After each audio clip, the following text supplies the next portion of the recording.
Over the next few weeks, the SAMRRA Old Mutual Alternative Investments multifamily series will take you through a number of key topics showing how multifamily is a defensive, investable asset class. I will be joined by the institutional landlord CEOs alongside key fund and asset managers and pension fund executives. The series will be educational to trustees and decision makers and will clarify some standing misconceptions about the industry.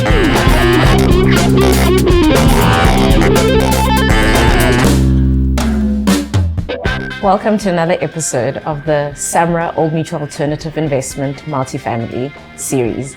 Today we have Shaun Resnik and Vuyo from Blueback and Greg Coe from Old Mutual Alternative Investments. I won't introduce them, they'll introduce themselves. So Shaun, over to you. Thank you, Palesa. It's really great to be here. We're looking forward to talking about our project in Cape Town and affordable housing in Cape Town. So I'm Shaun Resnik from Blueback Projects. We are, with Vuyo, we're running a rejuvenation project in Maitland, which is a suburb in Cape Town. It's been a very exciting project. We've been doing it for about 8 years now. And I think Vuyo is going to talk a little bit more about the two projects we've completed. Awesome, thanks, Shaun. So to date, we've done two projects. First one was called The Prime. We finished that in 2021, I think it launched. And then the second one is called The Cube, slightly more units, 241 compared to the 143 we did at The Prime. And that one we finished in December 2025. And we're about to break ground on our third one. So exciting times for us. Exciting times. Hi, Palesa. Shaun Vuyo. Good to be here. My name is Greg Coe. I work for Old Mutual Alternative Investments. So we are a focused impact investor representing institutional capital. The fund we run is called the Financial Sector Charter Fund. The Financial Sector Charter defines the income level at which we can invest. So for those of you who are not aware, the current income level is about 34,500 Rand, which defines an affordable household. So our fund focuses specifically on affordable residential rental accommodation opportunities and projects such as the Maitland projects. As well as we have an affordable schools fund as well. It's been going for almost 20 years. So this time next year will be the 20th anniversary of the fund space. That's incredible, Greg. Shaun, you mentioned Maitland as a precinct and a group of projects, and Vuyo said you've gone one, twice, and then now you're going on to a third. Yes. What's this precinct idea and why Maitland? What's the story there? Sure. So when we started, we realized, which is still the case now, that in Cape Town, there isn't many places for people to live in that in that household income under kind of 30,000 Rand, or not many places close to the CBD, close to working opportunities. Often in a post-apartheid South Africa, housing projects, whether they're public or private, have been forced onto the periphery of the kind of urban circle. And when we started, we wanted to back that trend. We wanted to build dignified, well-located, affordable housing. And we looked around Cape Town and we decided on Maitland for a few reasons. One was its centrality, its location to public transport. There's a train station there. We have My City bus stops, Golden Arrow bus stops as well. And then lots of combi taxis upwards and backwards and forwards on Voortrekker Road, which is where our precinct is. And we wanted to develop a precinct to, for a few reasons. One was, a building in isolation is exactly that. It's a building in isolation where you have several residents can create more of a vibe, create more of an atmosphere. The retail that's on the ground floor of those buildings can succeed with more vibrancy. As well as on our operational strategy. You can share maintenance teams across buildings. You can, if someone, even a small thing like a cleaner sick, a cleaner from another building can go over, little things like that add up. And also you start to create a reputation that this is a safe environment. These are well looked after buildings, that these, instead of building a brand, you're building a precinct. And I think, it's the same thing, but that's, I think, a bit more powerful. And those are a few reasons why we wanted to build a precinct. And Maitland, as I said, really well located. At the time, there was hardly there was no kind of medium rise affordable housing being built in Cape Town. It was just 3-story walk-ups on the periphery. So we felt there was a missing kind of a hole in the market in Cape Town. And now there's a few more players in Cape Town, but still there's huge demand. Residents of Cape Town don't have, as I said, the opportunity to live close by. Yeah. That makes sense. Vuyo, Shaun talks about being in an existing precinct. He talks about there being existing buildings. You've run the development management on these projects. What's it like having to do the converting, the building next to and in between others around you, because there's significant existing commercial and retail in the precinct as we speak. So how are you able to turn this around amongst your neighbors, so to speak? It's an interesting question, Palesa, because it's exactly that. So if I think about the planning process as an example, you've got sort of two routes to getting a scheme approved if you're rezoning. Mm-hmm. One of them is to get your neighbors to sign what we call happy letters. City of Cape Town doesn't like that term. Or otherwise you go out onto a public advertising process where people can then just chime in. But I think what's been interesting is building those relationships with our neighbors, and the fact that they've bought into the rejuvenation project, because some of those neighbors are property owners themselves. And so the value or the uplift that this project brings to that Maitland node creates value for them as well. But I think also, building in and amongst, those buildings, you often get complaints that, hey, your trucks have left a lot of mud on the streets. But I think also, even from an insurance perspective, we did a basement on the one project, and we faced lots of challenges around. So we didn't have lateral support, but we needed to build sort of retaining walls to keep the neighboring property's foundation sort of intact. So it does present interesting challenges, but I think that's the opportunity at the same time. The fact that, like Shaun said, it's so well located, and the fact that we were able to sort of collate all of those land parcels close to the inner city. That's great, Vuyo. I think what you're really referring to here is the fact that the opportunity to bring affordable multifamily housing in Cape Town should not be restricted to the fact that there is no land, or that the land is in the periphery, as Shaun referred to. And I think, in our precinct right now, we see one of our neighbors doing their own development, not resi or not affordable housing, but they're building and they're investing in the precinct as well. And that's, as we said, that's the opportunity of being amongst not just a piece of farmland or out in the periphery. You do have other players that want to invest in the area and they want to see the space grow. And the mixed-use nature of the other tenants has also been powerful. A big core center across the road from the Prime, our first building. Not only is that potentially some tenants in our buildings, but it's vibrancy. It's people coming in and out of the street. It's people making sure that, I don't know, if rubbish is left out, there's another concerned homeowner that's going to report it or going to sort it out or going to clean up. And those are powerful opportunities and positives of being in that environment. Greg, what made you think this is a project to back? So Palesa, we are about building scale affordable housing opportunities, and we do that through a partnership approach. So as you've heard, both Shaun and Vuyo have got an enthusiasm for the precinct, and certainly when we went to visit, it's a bold and super exciting opportunity. And you can see that from the outset. It's not often that we come across a young dynamic partnership or duo who's been and has shareholder backing to be able to already assimilate the properties. So one of the issues we often come across is that there's so much planning risk in the initial phases, which is very difficult for us to get involved in. It's also on that basis very difficult for us to secure the properties without the rights.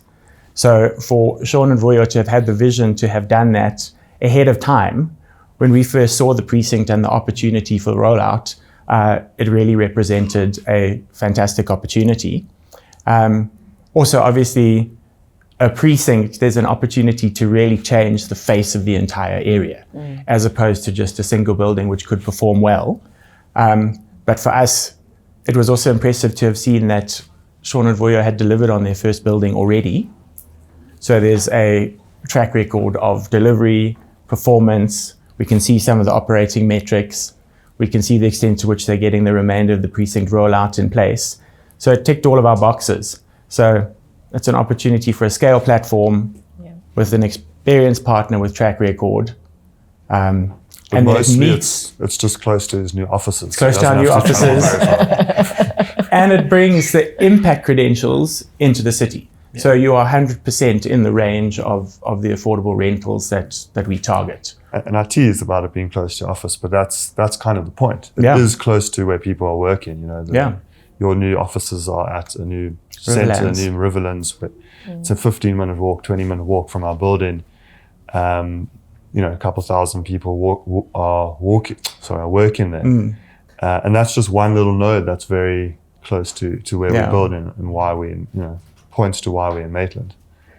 And I think, I don't know, you can probably elaborate on it as well, but the precinct itself is in some ways quite contained. Yeah. So we liked it because it is naturally bordered by a river, which also offers opportunity for sort of natural green space and time. It's got the railway on one side. It's got the main Voortrekker Road precinct.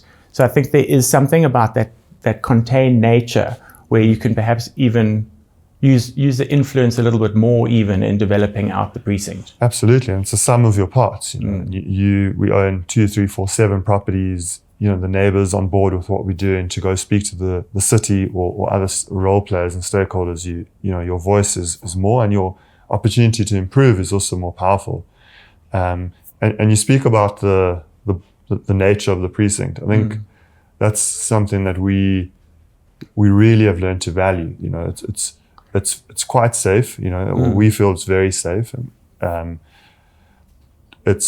I think that one of the big reasons it's safe is because of its mixed-use nature. It's because there are a lot of businesses and industry that exist in that precinct, and it's not just little houses or a block of flats or kind of sprawl. It's people are there and they're concerned and they're coming in every day and they want their place of work to be safe, and they want their buildings like investors and property owners want their buildings to be looked after. And then the containment you mentioned is also a powerful thing. But I think to speak to the partners as well, like when we met Shaun and Vuyo, you can see that this is a duo who's got vision, and genuinely this is an opportunity close to the city, which is changing the face of a city which desperately needs affordable housing closer to the centre. Yeah, I think that desperation for affordable housing is very key when we talk about that region in the country and maybe the requirement for that growth, so to speak. And my question maybe leans towards the availability of capital and the structuring that comes into something like this. And maybe, Shaun, for you, you know, is raising capital for the precinct. And I know you kind of take it building at a time, which is the right thing to do. Is raising capital a challenge? You know, do you find that, I mean, Greg is saying praises because, you know, there was one and the next one worked well. And we know that's always the thing that any investor wants, you know, that what we said at IC is panning out in real life. But just going into it, does the raising of the funds become something significant, something that is difficult, and negotiating some of these terms in the investment be a challenge?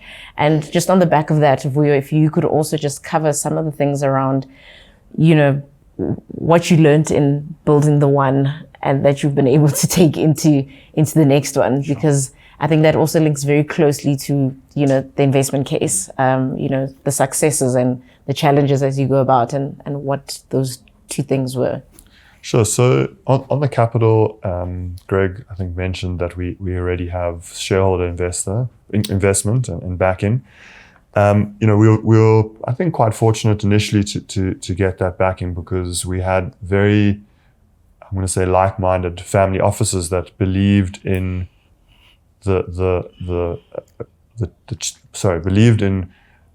improving access to affordable housing in Cape Town. So that was their starting point. It wasn't necessarily about huge returns. It was about trying to challenge the status quo. So with that kind of backing, we were able to build the precinct or assemble land, and then complete our first building. Without completing the first building, we wouldn't have had the conversation with Greg. So I think it is hard to raise capital initially. It is hard to get people to believe in you. Even if you have a brilliant idea, you might not have the experience, or you might not have the track record, or. So I think the first building was very important. But once we did that and we finished on time and on budget, and most importantly, I think then time and budget was the demand, was getting people in there and filling it up in a few months. I think showing really that there is this big demand that everyone thinks is there, but to prove it in real life was important. That's when people really started to kind of be interested in having conversations with us and exploring how they could be part of the precinct. And then now finishing the second building, that's even taken another step, so it's that's even more people are interested in what we do and trying to see how they can be a partner, maybe not in Maitland, but in other parts of Cape Town. So raising capital, it's both easy and hard. You need to be able to show that what you're doing is right, but you need to be able to prove what you can do. I think the other challenge in Cape Town other challenge with raising funds links to Cape Town in terms of construction prices being a lot higher. So, that means that returns are a little bit lower. It's not just land, it's not just other things that might push up the cost of development. It really is construction costs. So that makes also a challenge to raising funds. And people, whilst there is a lot of people or a lot of institutional investors that are interested in investing, they might look at other segments, or they might look at this segment in another city because the returns might be a little bit better. So that, I think, is a big challenge, which maybe we can talk a bit more about later, but just to answer that. Sure. Yeah. No, I mean, it's affordable housing is an interesting space, particularly because, we were having this conversation yesterday, right? A brick costs the same for an affordable housing development as it does for a luxury apartment development, except in the other space, you're able to leverage higher selling costs, you're able to leverage higher rentals to make the numbers work. But here in our space, because, we're trying to make impact and we've sort of defined ourselves into that space, it means you can't always simply just increase the rental. And so the challenge around navigating that has been speed of getting into the ground is crucial because, like Shaun said, rising costs, inflation works against you at an incredible pace. I think so speed of getting into the ground is an issue. But I think also it was around understanding the type of size of unit efficiency. Let me call it efficiency. I think in our space, you've got to have efficiencies of 80% and upwards. What I mean by that is you've got to have a lettable area that generates revenue, at least 80% and upwards. So the opportunity to have, sort of all of these spaces that cost you something but don't contribute on the revenue side isn't that big. So you've got to be efficient. So even in terms of how you lay out your units. So I think those have been the challenges, figuring that out, trying to build a team that can take those learnings across from one project to the other. But we're also sort of trying not to box yourself in because, sometimes you get tunnel vision. Like, this is how we've done it. This is what works. And so also bringing in new ideas is also part of the challenge that you've got to navigate. So what you're saying is you need to be innovative as you go, and not assume that what worked in the first building is going to be ideal in the next, and figure out that what went wrong in the last building is not going to necessarily go wrong in the next one either. And there's comfort that comes in having the same professional teams who understand how you work, but there's also, as Vuyo just mentioned now, opportunities that a new electrical engineer is going to say, why don't you do this? And suddenly that saves you 1,000 rand a unit. Why don't you try a different brick? Yeah, and these things are powerful and they're important. And I think also, the big lesson, like Vuyo said, is time and just getting in the ground quickly and finishing quicker. Our second building we had a basement, which sounded like the right thing to do. We want to provide more parking, but during construction, there's a slight delay on things, and suddenly we lose a month. Sure. And that costs you, and there's extra hard rock, and that's a risk that rather just take it out of your plans, and you kind of win on the other side without that risk. It's not there. So it's a real margins game. They are. And there's loads of other little things, like maybe your kitchen counter was 20 mils on the one and you want to make it 30 mils because it cracked too quickly. And there's lots of little micro things that you learn.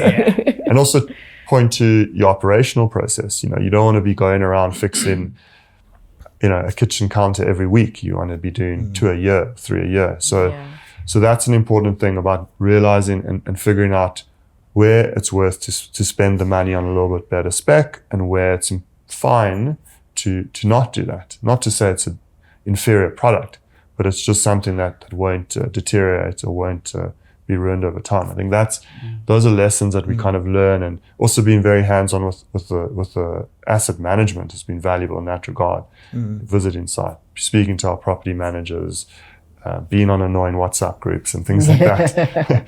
The joys.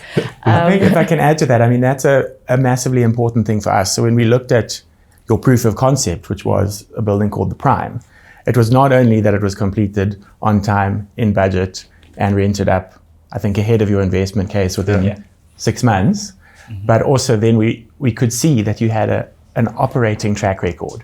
So we could see like the performance metrics around occupancies, collections, net yields, and that's as important to us as the development component.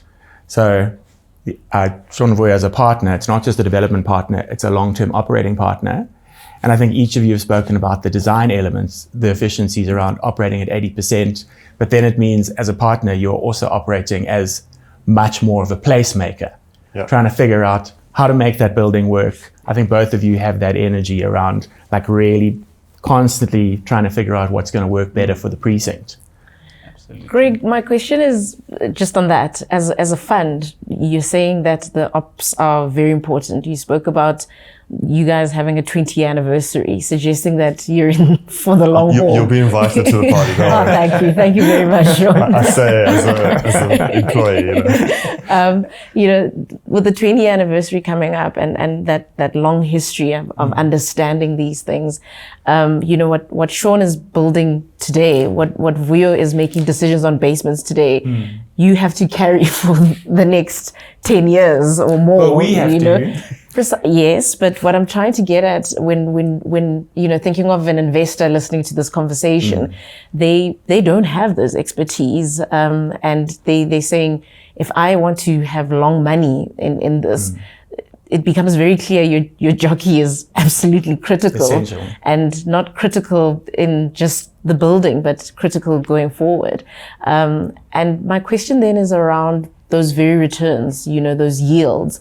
What does the FSC fund look at, and what is a minimum? Just listening in on this conversation as another pension fund or a potential investor. What do I need to be, asking for from Greg if I'm going to put money in your fund? Thanks, Palesa. A lot of questions. Good question. We want to know. But I think from our side, from institutional investment perspective, we pitch ourselves as having done this for 20 years. So we've been involved in kind of the original nascence of having built like greenfield developments around the country, often in outlying areas. And that hasn't always worked so well given the holding costs and the development complexities. So now we've moved into this affordable residential space with a much clearer focus. So we are focused on investment in quality assets, really close to the cities with quality partners. And then in terms of returns, what we expect from those is roughly income yields of about a 9% plus. It might be an 8 to 10 plus income yield. That's a net. So after all your expenses have been taken off. And then we would couple that with capital growth. So we'd expect to receive or see inflation-related rental escalations, so that you're ending up at, say, a 12.5% total property return. Nice. And then we're able to invest in debt or equity, and then we can take external debt or internal debt. But when you apply gearing, we then expect to see that going up to, say, a 13% level. So we're looking at CPI plus 8 to 9% real returns, which is good in this space. But as Shaun and Vuyo have mentioned, it's difficult because there is a cap on what you can charge from an income perspective. So it comes down to really sweating every single component of the development, making sure that we are 100% focused on the operating costs. So operating cost ratios, long-term repair and maintenance is essential. I think you've raised, we're a long-term investor. We're not going anywhere. We're going to be holding these buildings for a long time, and we want to see that these precincts are changing the face of the cities, and in 5, 10, 15 years, they're still well-maintained, clean, pristine, dynamic precincts. So those OPEX costs have to take account of appropriate repairs and maintenance and upgrades, so that we're making sure that these things are not only hitting their financial returns, but hitting the impact returns, which is providing the affordable housing. And the goal of, and I think it's one of the things I remember both of you saying when we first met, was really dignified living spaces. Yeah. It's a big word for us, dignified. Dignified. Yeah. Which is a powerful word. And dignified has different, meanings and definitions. And for many, it can just be clean. It can be walking into a place where there's a security guard there 24/7. It could be walking into a place where there aren't, very extensive or intensive or scary, turnstiles or barriers. Many of housing in South Africa have those kind of old school bank turnstiles, prison feel, which isn't, some people don't find. So it's about, trying to pick what in your environment creates that dignified space. In our first two and our third building, we've also chosen to have a central courtyard to allow in more light and more air, which is a sacrifice on costs, because to Vuyo's point about efficiencies, you have 2 corridors instead of 1.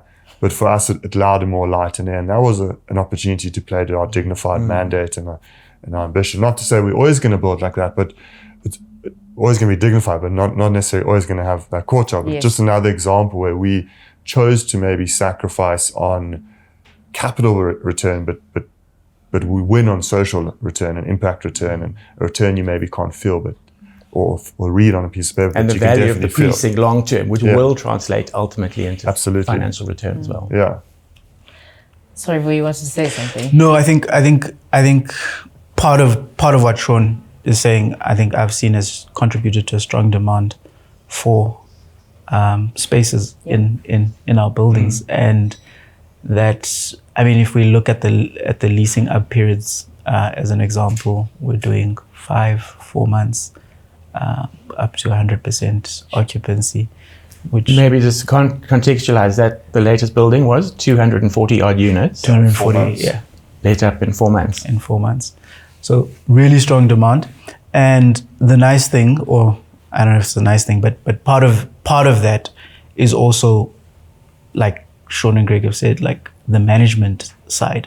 You've got to manage the buildings in a way where people want to stay and where people are happy to pay rentals, because then that means you're being efficient with your collections.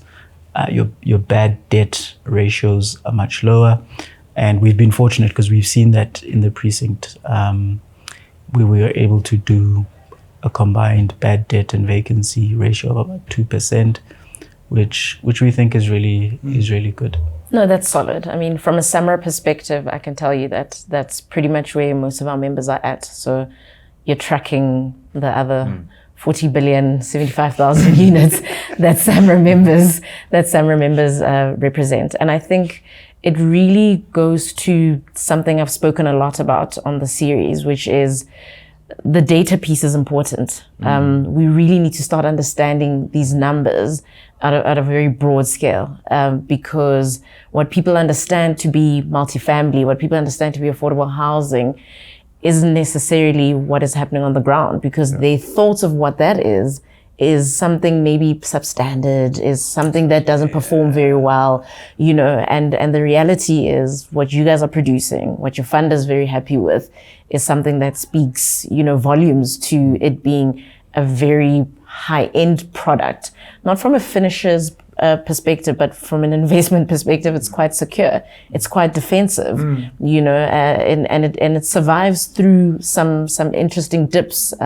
We saw it with some of our members. Data through COVID said people needed places to live, and people paid their rent in that time, which is very important as investors look into this asset class. And when we talk about the data and what's required, it's these numbers. You know, we want to know what a vacancy is like, what are op costs doing, are you tracking something like inflation, depending obviously on what your fund is really most interested in. So there are key metrics that we're seeing the sector show up in very confidently. You know, this is not some poo-poo, give me a very soft, I'd like some impact, give me some affordable housing. No, you're giving me a very good performing asset class, both financially and from the impact perspective. And again, the impact perspective needs its metrics as well. And what that looks like. You know, Greg spoke about the income band. That's a big key one. And then we start speaking about other ones. Travel times and things like that. Transport corridor. I mean, you guys sit right at your your bus transport, and the train is right behind you. And we know that the people who live in these units are people who work for large corporate. So to have a mutual up the road goes a long way. And I think Amazon is down there as well. So you're really servicing those who absolutely need something affordable, very close to. And we're servicing a historically underserviced segment of Cape Town. You know, people, because of, you know, how Cape Town's been developed over the last 30 years, really, which I mentioned earlier, periphery further out, and also because this segment of the market just hasn't had a lot of investment. There are so many people that want to live in these apartments, and that's why we've been able to rent. Not you know, that's the main reason why we've been able to rent over 4 months. Just huge demand to an underserviced area. And you mentioned now the corridor. You know, the public transport is a big thing. You know, when the Cube opened a few months ago, I happened to be there one evening, just taking someone around on a tour, and we bumped into a young family a young couple that were moving in to their apartment. The boyfriend had looked and sourced the apartment, and his girlfriend had never seen it. So it was quite a risky thing. And for me, I was nervous. I was like, what's she going to think? You know, I'm like literally in the lift with her. She's going up, and it's quite an exciting time. And we go up, and she walks, and we walk into the apartment, and she was ecstatic, like really, really happy. And they had come from not a backyard shack, but a backyard structure in younger, you know, brick, mortar, safe, all of that stuff, but small. And they had come and they'd moved much closer to the city, and they were paying a little bit more, but security guard downstairs, their own toilet. She could now suddenly walk downstairs, get onto my city, go into town for her job. No, he did that, go into town for his job. She could go in the other direction to her job, also on public transport, whereas before he was on a 2-hour drive in and out every day, and that was killing petrol, and that was, you know, waste of his time and his energy. And that's like, you know, those are stories you hear and you read about, like, because that's what we told our impact is, but it was a real human impact. And that's the real beauty of being where we are on that foot tracker corridor on the public transport lines. As we wrap up our conversation, I'm keen to, firstly from you, Greg, understand where the fund's going. You know, you spoke about, again, I say the 20-year mark having arrived, and where you see yourselves going forward, and the things you'd like to support. And once Greg's done, I'm keen to hear from the Blueback team how you see this precinct coming to full fruition, because I'd like to think these are early days, how you see it coming to full fruition, what challenges you might think you will see. And I know your investors looking at you wondering, what challenges might be coming my way. But yes, as we close up, just give me a sense of where you're at, Greg. Thanks, Palesa. So we are currently a 9 to 10 billion fund. What we are focused on at the moment is consolidating and making sure we have bigger and fewer scalable platforms with those quality operators. So we're going to continue to do that. We're going to continue to find and partner with best of breed operators and then develop more assets in each of those platforms. So with Shaun and Vuyo, we look forward to rolling out this entire precinct and then hopefully on to the next one, such that you're getting to a critical mass of 1,500 units plus another 1,500 units. We used to say we can't continue moving down the Footrekker Road corridor. So I guess the ambitions are to double the size of that fund over the short term, and continue making a real impact on creating affordable housing opportunities closer to job opportunities, urban CBDs, good transport nodes. Great. And we do it through partners. Yeah. Yeah, and we're excited to be part of that journey. You know, we've enjoyed our relationship with Old Mutual Alternative Investments, and hopefully we're able to roll out the rest of the precinct and other opportunities in Cape Town. And to answer your question about challenges, it's what I mentioned. I think our big one is what I mentioned earlier, is construction price inflation, and trying to build effectively, efficiently, quickly enough on the right scale to mitigate those annual increases on construction. That's a big challenge, and trying to find ways to. You mentioned it last night. 3,000 rand a unit can save on the right scale quite a lot, and that can be the difference between a project going through or not. So, yeah, those are challenges. Those are what hopefully the learnings we'll have over the first two, and our third building we'll be able to translate into other designs and other opportunities to continue to make the precinct work and other developments viable. Yeah. So you spoke about what's coming down. What's coming in the future. So 1,000 more units, more amenities, and I think really just building the identity and the brand that is Maitland, and consolidating, what we've already done and bringing more people into that precinct, making a bigger impact in Cape Town and allowing people who were previously on the outskirts, Khayelitsha, Nyanga, to be able to move in. Yeah, bring them in, bring them closer. Thank you so much for joining us for yet another episode of our multifamily series. I am very excited to see what happens in the Maitland precinct. More than anything, I'm more excited to head out and have a Portuguese prego at a hole in the road that the Blueback team will treat you to when you go and see them. But more than anything, if you are in South Africa, if you are in Cape Town, take a drive through for a Footrekker Road and see this precinct coming alive. Thank you for joining us for this episode of the Multifamily Series podcast, proudly brought to you by Old Mutual Alternative Investments.